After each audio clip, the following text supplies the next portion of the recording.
Hello. Afternoon, Nuno. First of all, how's the week been? How is the trip back from Exeter? Was good. Was good. Everything normal.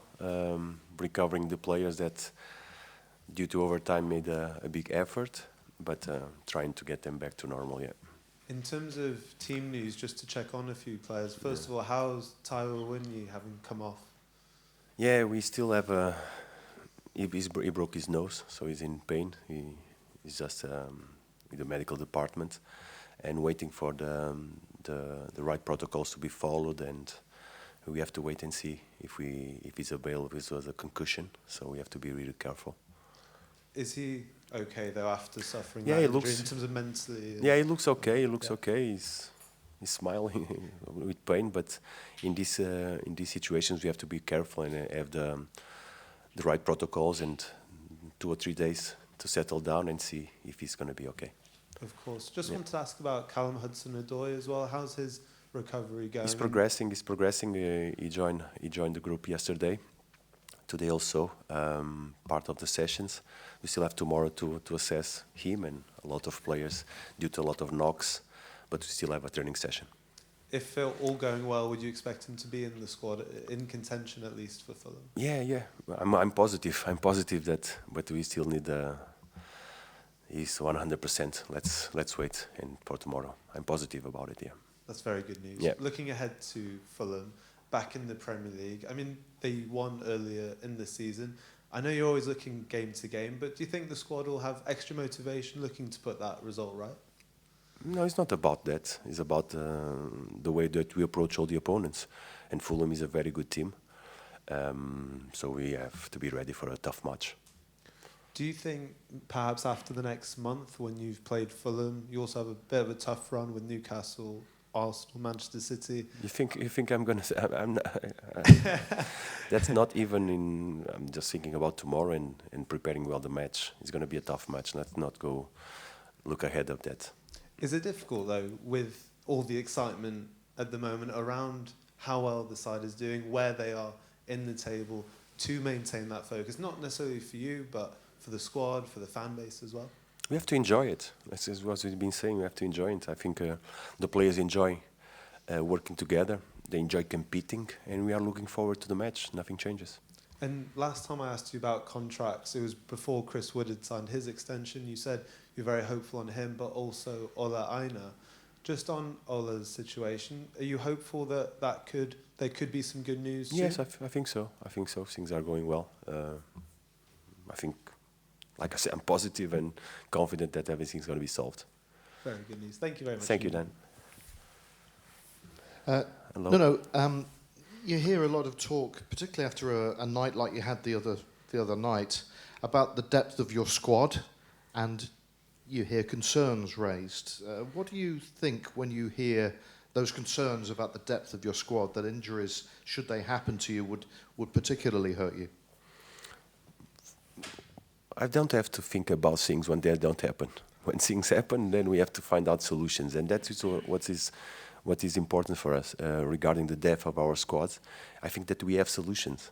It will be better if we maintain healthy and everybody available. I think we can compete in both competitions till the end of the season. But we don't operate on ifs. The reality is that I think we have a balance and a good squad.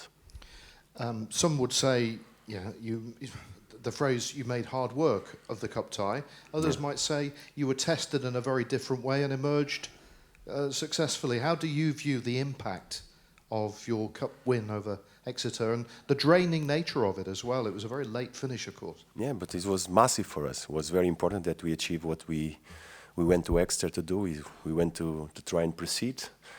We did it in a hard way. Penalties is always a tough moment to deal with, but I think we deal well. And now we look forward to play here at City Ground.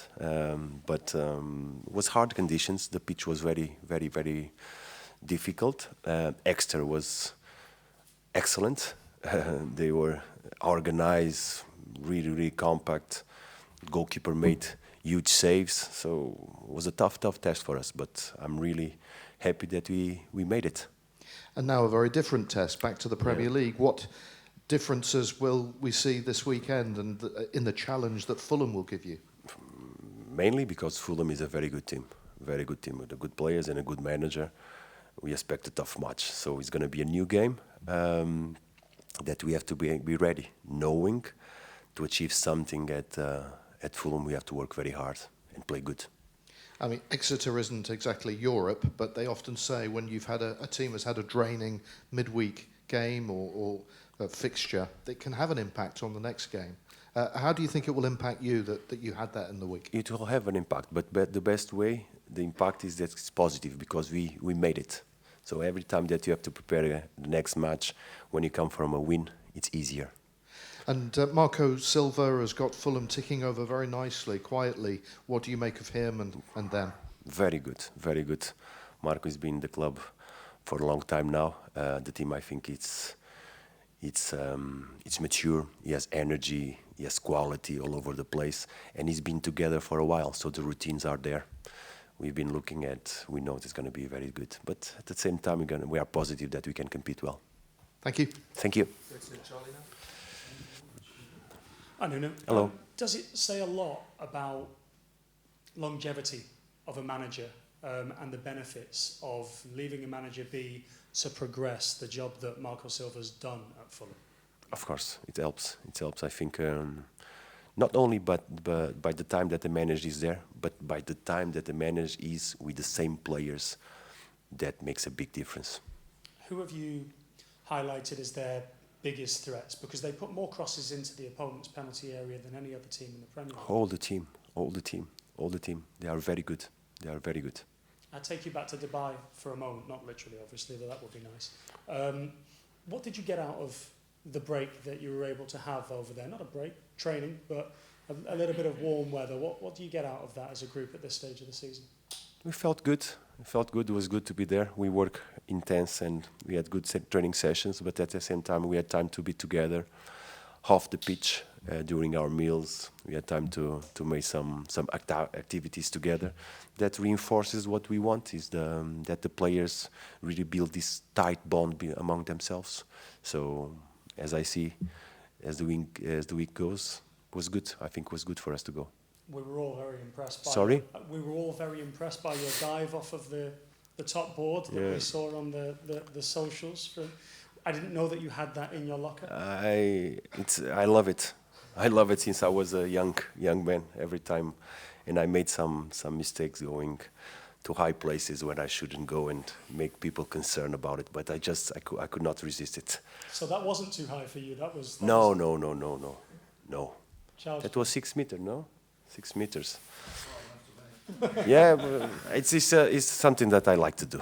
It's just something that I enjoy it. Just finally on Elliot Anderson, just how he settled into the football club. I wonder if you could speak to that for us at a moment. Obviously, a big move, moving away from home as it was. He's still such a young man, though he doesn't play like it. How do you think he has settled? I think the squad helped him a lot. I think he found himself in a good group of people that help him settling down, and then his football is doing the rest. He's a very good player, talented young player, versatile. He started the season in different positions, and he's performing really well. So we hope he continues. But in terms of settling down, he has friends, and I think he's happy in Nottingham. So this is what our players should be.